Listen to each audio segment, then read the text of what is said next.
దేవుని ఘనమైన నామమునకు స్తోత్రములు. ఈ వాగ్దానం వింటున్న మీకందరికీ మన ప్రభువును ప్రియరక్షకుడైన యేసుక్రీస్తు నామములో శుభములు, మా హృదయపూర్వకమైన వందనములు తెలియచేస్తున్నాం. ఈరోజు దేవుని వాగ్దానం యెషయా గ్రంథం 43వ అధ్యాయము 1వ వచనం. నేను నిన్ను విమోచించి ఉన్నాను, భయపడకుము, నీవు నా సొత్తు. ఈ మంచి వాగ్దానం వింటున్న మనందరి వెనుకడిలో మంచి దేవుడు నెరవేర్చునుగాక. ఆమేన్. ఈ వాగ్దానం దేవుడు తన భక్తుడైన యాకోబుకి ఇచ్చిన వాగ్దానం ఈ రోజున మనకిస్తున్నాడు. ప్రియ దైవ జనాంగమా, మనల్ని ఆయన విమోచించాను అంటున్నారు. విమోచన అంటే దేని నుండి? మీరు ఎదుర్కొనే శోధనల నుండి మీకు ఆయన విమోచన ఇచ్చాను అంటున్నారు. మీరు ఎదుర్కొనే బాధల నుండి, వ్యాధుల నుండి, మీరు ఎదుర్కొనే ప్రతి సమస్యల నుండి దేవుడు విమోచన అంటే విడుదల, అది మనకిచ్చాను అంటున్నారు. భయపడొద్దు. ప్రస్తుతం మీరు ఎదుర్కొనే ఈ కష్టాలు, ఇక వాటికి ఎండ్ పలికాడు ఆయన. ఆ కష్టాలకు ఇక ముగింపు పలికాడు కనుక భయపడొద్దు. అవి కొద్ది రోజులే. వాటన్నిటి నుండి దేవుడు మీకు విమోచన, విడుదల ఇవ్వబోతున్నారు. కనుక ఆయననే మరొక మాట, నువ్వు నా సొత్తు, నిన్ను పేరు పెట్టి పిలిచా, నువ్వు నా సొత్తు. ఈరోజు ఈ వాగ్దానం వింటున్న ప్రతి వ్యక్తికి దేవుడిస్తున్న అభయం, మనం ఆయన సొత్తు. విలువ పెట్టి కొనబడిన వారం మనం ఆయన సొత్తు. ఏ రోజైతే ప్రభు బిడ్డలమయ్యామో ఆ రోజు నుండి ఆయన సొత్తు మనం. కనుక భయపడొద్దు, మీరు ఆయన సొత్తు. మనల్ని పేరు పెట్టి పిలిచాడు, మనతో ఆయన అభయం ఇస్తున్నాడు. నేను నిన్ను విమోచించిన నేను నీకు తోడున్నాను, భయపడొద్దు. కనుక ధైర్యంగా ఉందాం. యాకోబు విషయంలో మనం పరిశీలిస్తే, యాకోబుకు ఈ వాగ్దానం ఇచ్చేటప్పటికి యాకోబు పరిస్థితి ఎలా ఉందంటే, అప్పటికి 20 సంవత్సరాలు, 21 సంవత్సరాలు మేనమామ ఇంటికి వెళ్ళిపోయాడు. అన్న చంపేస్తాడేమనే భయంతో అక్కడ ఉండి ఒంటరిగా వెళ్ళిన వాడు కుబేరుడైపోయాడు.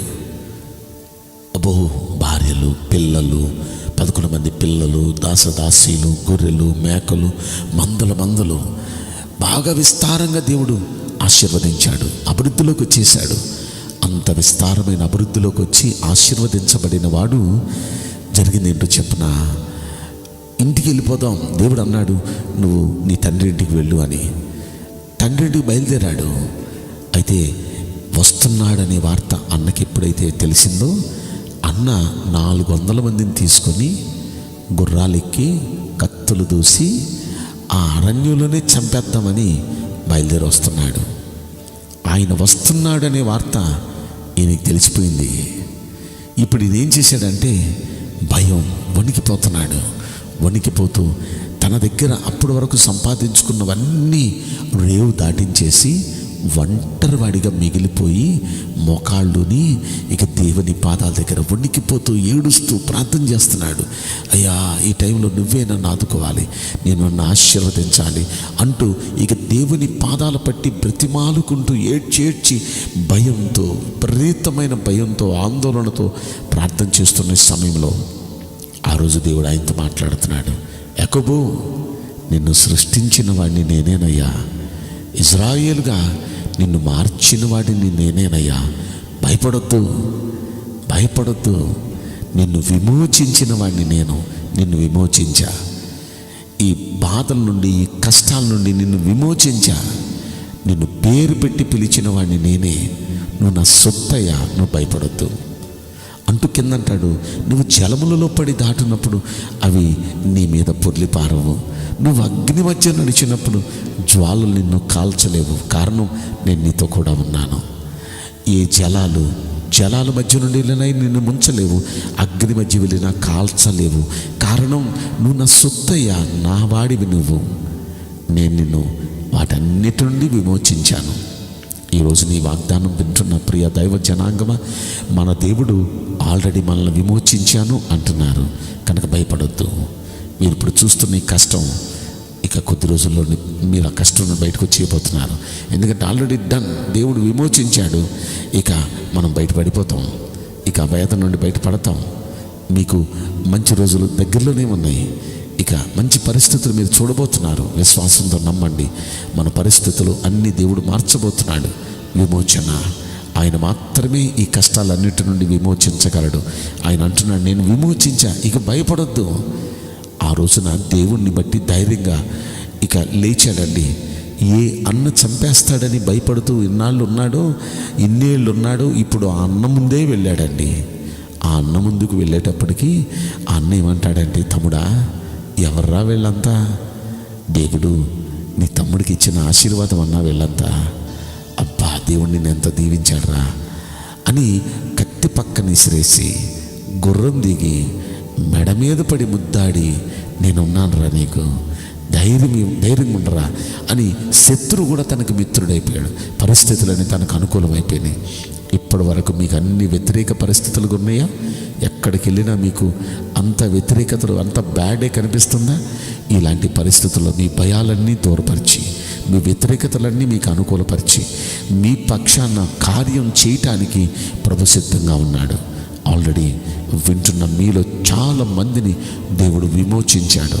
ఇక ఆ విమోచన కార్యం మీరు కన్నులారా చూడబోతున్నారు. కనుక భయపడొద్దు, మీరు ఆయన సొత్తు. భయపడొద్దు, మిమ్మల్ని పేరు పెట్టి పిలిచినవాడు ఆయన సొత్తును ఆయన కాపాడుకుంటాడు. ఆయన సొత్తుకు ఏ కీడు రాకుండా ఆయనే తప్పించుకుంటాడు.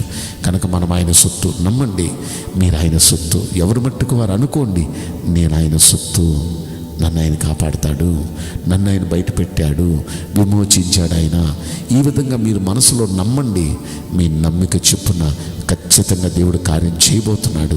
వాగ్దానం వింటున్న ప్రతి ఒక్క బిడ్డను దేవుడు విమోచించి నోటి నిండా నవ్వించునుగాక, హృదయ నిండా సంతోషం అనుగ్రహించునుగాక.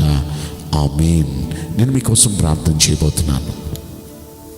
పరిశుద్ధుడా, ప్రేమలేసు రాజా, నీ పరిశుద్ధ బంగారు పవిత్రమైన నామునకు నిండు మనసుతో కోట్ల కొలదిగా స్తుతులు, స్తోత్రములు, వందనాలు చెల్లిస్తున్నాము.